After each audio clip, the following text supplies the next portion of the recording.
Hello, my name is Rich Howard, owner of Architectural Builders Supply. This video is to bring you a closer look at the part number 1E7448 C413 RP3 626. So we'll dissect that part number. But it's the 48 in the part number that makes this a really odd cylinder. Well, maybe not odd, just you don't bump into it really that often. This is a 3-inch cylinder from Best, is what it is. 3-inch. Now what you're going to notice, you see 3-inch, right? The first thing to talk about this is the fact that it is measured the length of the brass body and not including the cam like other people do it. We'll talk more about that in a minute. So this is a mortise cylinder. It just happens to be, you know, a really long mortise cylinder. By no means the longest they make. I have a cylinder in my collection that's 6-inch long. And we'll talk about why you're going to use that.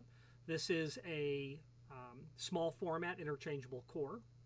It is, again, a mortise cylinder, 1 in 5/32, standard builder's hardware diameter.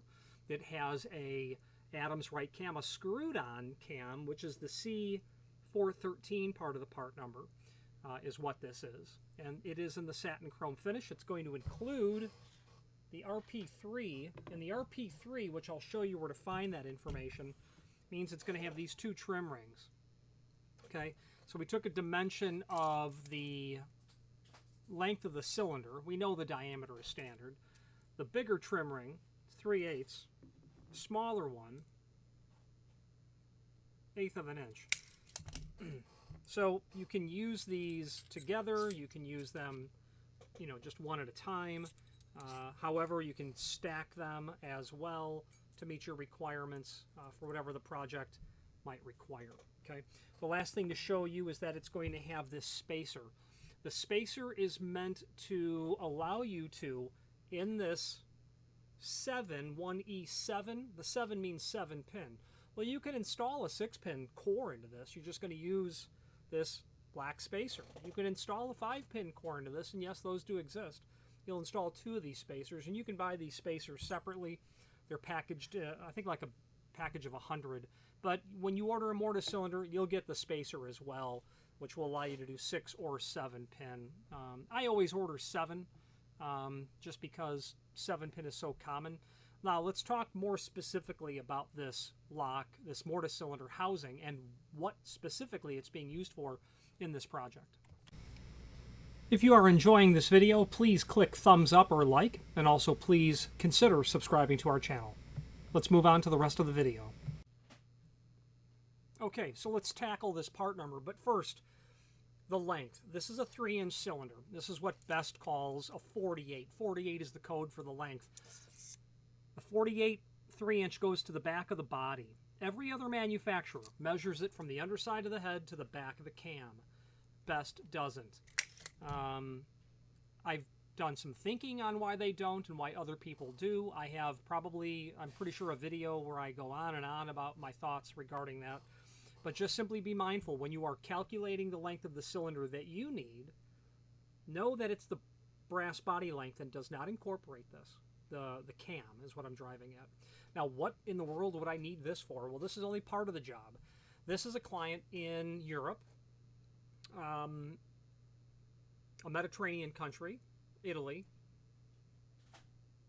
I can't pronounce the city. I'm looking at it. And this client, he gets this odd stuff from us. We ship him these odd arrangements, and it's because he's custom fabricating material, in this case a door, and he does a lot of work in New York, and this project is in Washington, D.C. So I don't really know what he does, except that he definitely is involved in projects that are just odd. Weird thicknesses, weird size, weird construction of door type of items. This project, the client has a 5 15/16 inch thick gate or door, something, some sort of barrier. And this is going to be their key access on the outside, except this is just a temporary cylinder. This isn't the permanent one.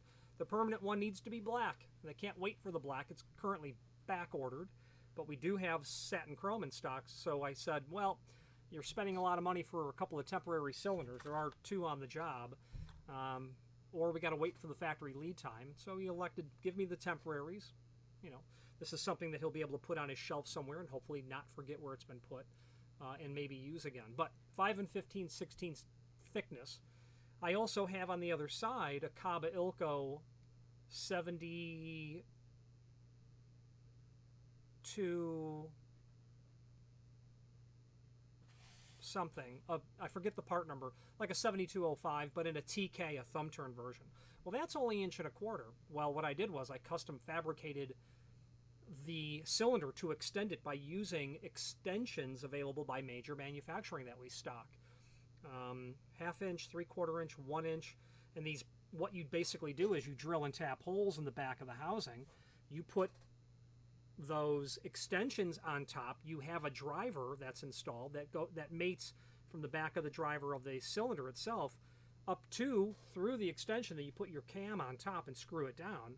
Then that extension is screwed down in with 832 screws. We needed to stack 2 extensions on top of each other for this project because we needed to get to 2 3/4 or 3 inch, whatever the thickness of both of them were. And the client also has a small assortment of relatively thin cylinder collars, so that the 3-inch cylinder with the best, which is really going to be 3 1/8 for sure, and we've got to have a 1/16 of an inch margin between the 2 cylinders in there, I like to calculate.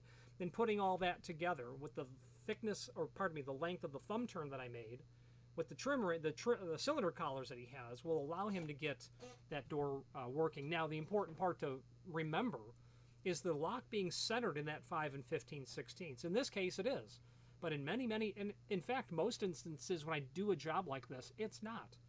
We did, a client of mine outside of Boston was manufacturing custom aluminum gates for the High Line in New York, a reclaimed elevated train track system that is now an outdoor space. I don't know how long the High Line is, measured in miles or whatever, but it's a beautiful walking area. And we had, you know, long cylinders and the lock was not centered. That's just the one example that comes to mind. So you have to calculate all of that. And there you go. That's why this client's using this. Now, let's dissect that part number. In doing so, let's open up the product catalog and let's look at it together. If you've not hit subscribe yet, we would very much appreciate if you did, and hopefully you're enjoying this video. Now, let's get back to it. Okay, here's the item that we are looking at. Not much here to see, so let's look at the photographs that we have linked to down below.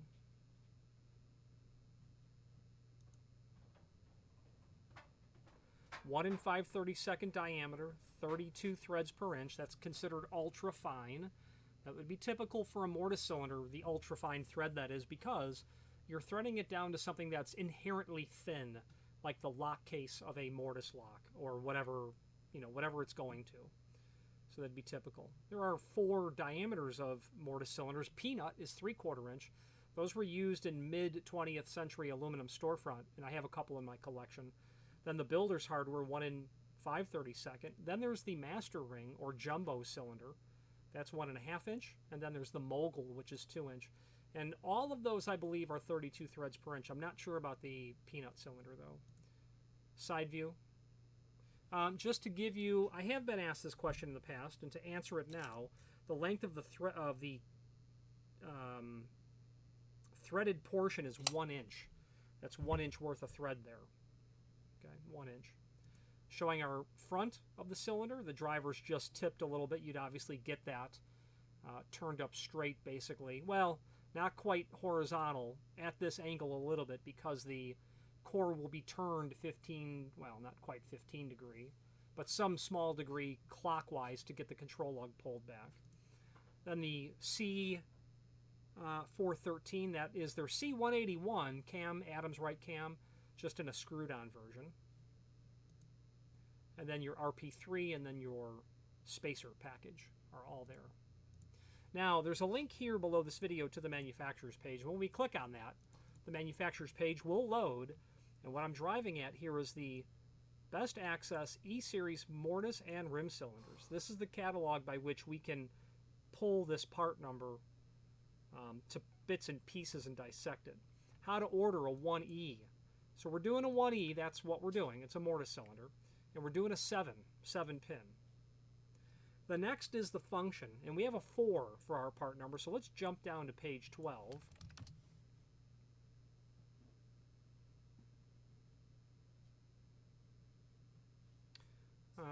Okay, so 1E series, how to order. Standard mortise. Now, what is a function of a cylinder? Well, it may not occur to you that cylinders have functions, but they most definitely do, although they're very unusual functions, meaning hotel function, meaning a Brinks function. A Brinks function will allow rotation in one direction only. So a Brinks cylinder would allow you to give someone a key that will allow them to unlock the door, but that key cannot lock the door, or in vice versa. Okay, you'll have a different function if it's a dummy cylinder. Okay, if it's tapered mortise or a standard rim cylinder, which is a different series anyway. But you can see how the part number changes as your function changes. So it's not only 1E becomes 1EG for a hotel cylinder, and then your function changes, but this is what we're dealing with, the 1E, and that's your function. So back to our how to order. Length code, pages 4 and 5. Where did I get 48 from? Well, I got it from this chart. 3 inches what I needed. They go out to 6 inches as well. Okay, I needed 3 inch. If you leave it blank, you're going to get the standard length. Inch and 3/8 for a 7-pin, and I think inch and 1/4 for a 6-pin.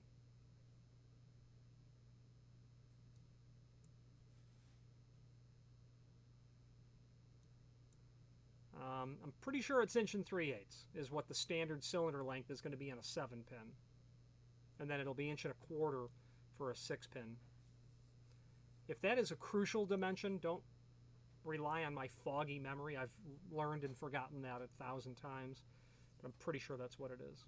Inch and 3/8 for 7-pin, inch and 1/4 for 6-pin, although they might just be the same body length. So we've talked about the length. Cam. Let's go to page 8. Now this catalog is not going to have the C413 in it. These are the riveted on versions. I don't have a cross-reference chart for the screwed on versions. I'll get that at some point someday, but we're dealing with an Adams Wright cam, a C181, which is which is a very common cam, obviously, for best mortise cylinder housings, which are used in aluminum storefront, and then other cams are here as well. Back to our how to order chart. Then your rings. Let's go to page 9 for the different rings. You'll see how RP3 is made up, which is here. No. Page 9.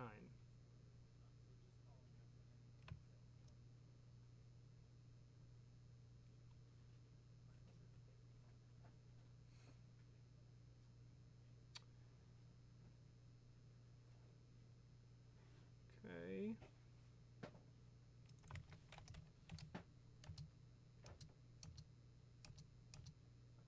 Okay, it's not page 9. It's page 3. So the standard rings are here.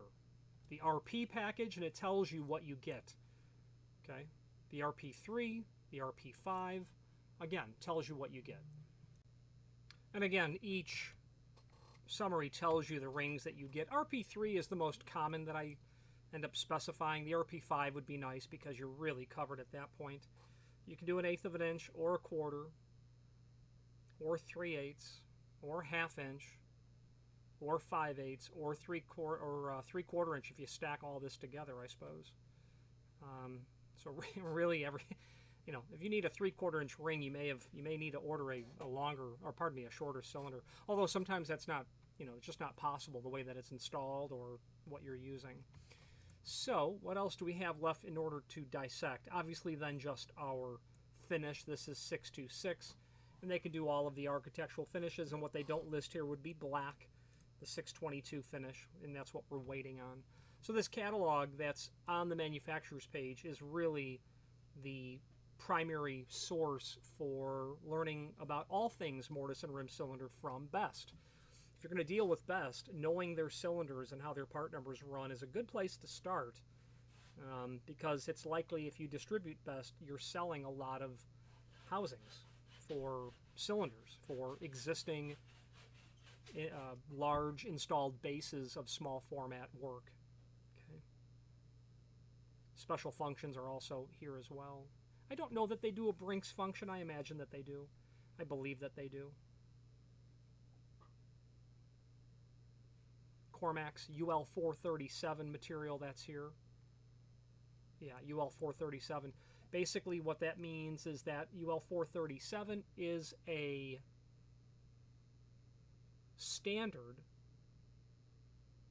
that if a cylinder is found to meet the requirements of the standard, it's the highest caliber in terms of ability to thwart different types of physical attack.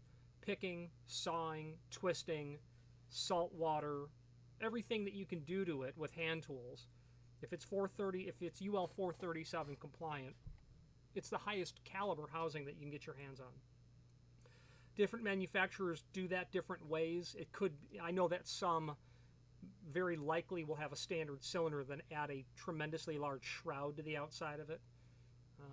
But nonetheless, if you're looking for the most attack-proof, definitely focus your search on only UL 437 compliant units. Cams, special cylinder collars. It's not unusual to have to order a special length like this. I've done that in the past as well. For unusual applications, I've taken a Seagull lock and I've made a double cylinder Seagull lock work on a keyway that it wasn't meant to work on. Anyway, that's a different video. I believe I've got one where I've done that. Small format cam style locks, but they take full-size keys as well. Okay. Now, other notable links on this page are going to be, obviously, the link to the manufacturer's site, the link to the product catalog. That's all good. However, the A2 system service manual is here. If you are looking to learn how to go about pinning small format, that would most certainly be a document that you should consider completely reviewing and understanding before moving on. Okay. There is also the best core and key service manual. I'll say the same thing about this as I just did. If you're going to learn small format, you'll want to go with that. You'll want to have that available. Quick reference to combinating best cores, or when it comes to locksmithing. Literally everything you need to know to combinate small format is in this chart. They don't tell you how to do it, but if you study this long and hard enough, you're going to find that there is a relationship between control key, the control driver, the pins, and the driver with a stack height. I'm not trying to be coy and not tell you what the answer is. That's a different video. But this will literally be under the lid of your best pinning kit. Okay. Service manual will be the last thing. When you call Best and ask them for help, assistance on an item, the person at the other end of the line is opening up the service manual. So, by all means, check that document first prior to calling them, because not everything that they're going to do is in there. Not every question you'll ask is in that service manual. But every time I call, that's where they're starting. So there you go. Let's wrap up this video on camera. If you've made it this far into this video, you must be determined to see it through to the end, and we appreciate your hanging in there with us and watching this entire video. It means a lot. It takes a lot of work to create these videos in the sense that, you know, it's time taken away from doing other things. However, the advantage for me personally of creating these videos is the fact that it does allow myself to either learn about something new, to reacquaint myself with something, or to reinforce what I believe that I already know. Any comments that you might leave down below would be greatly appreciated. Thank you. So I hope you've had fun learning about this unusual mortise cylinder housing. 3-inch might be about the longest that I've ever reviewed from Best, right in that range. I don't recall. But you're going to bump into these when you're calculating unusual thicknesses or where you're positioning the lock. And you just have to do the math. Underside of the head to the outside length of the cylinder. This is how I do it. I take the overall thickness And I'm going to allow myself a 1/16 of an inch between the two cams. Okay? So if I had 6 inch, I'm going to deduct a 1/16. Now I got 5 15/16. I am basically going to take 5.9375 and I'm going to divide that by 2. So I'm going to need 2 31/32 cylinders if I'm going to balance that out from the underside of the head to the outside of that. You're going to have a cylinder collar underneath the head. At this point, you figure out what's going to be my cylinder collar if you're using one. If you're not using one and you're going to use one because you don't have 2 31/32 length mortise cylinders, which you'll need a trim collar of some size, you then go to that size that you can work with in terms of a cylinder and then use that as a fixed value. So I don't know what a 46 length cylinder was in Best. It worked out where I went to a 3 inch and about 3 3/16 with the cam. Another 1/16 is 3 1/4. Then I had 2 3/4 left over. I knew I was going to use 1/8 of an inch over here, 2 7/8, and I knew I was going to use 1/8 of an inch trim collar underneath the thumb turn back to 2 3/4, and that's exactly the size mortise thumb turn that I provided to the client. That's how I calculated it. And it should all work, is the bottom line, and it does, is the answer. But when you're doing locks at unusual thicknesses, the next thing is, how am I centering that lock, or am I biasing it? Is it equal? Is it extended equally or extended unequally, to use lock manufacturer terminology? And then just do the math and approach it this way and then approach it that way and make sure you've got the right answer both ways. Any questions on this or any other Best product, please feel free to reach out to us. And thank you. Again, thank you for watching, and if you've enjoyed this video, please click thumbs up. Please subscribe and maybe even send the video to someone that you know. Thank you.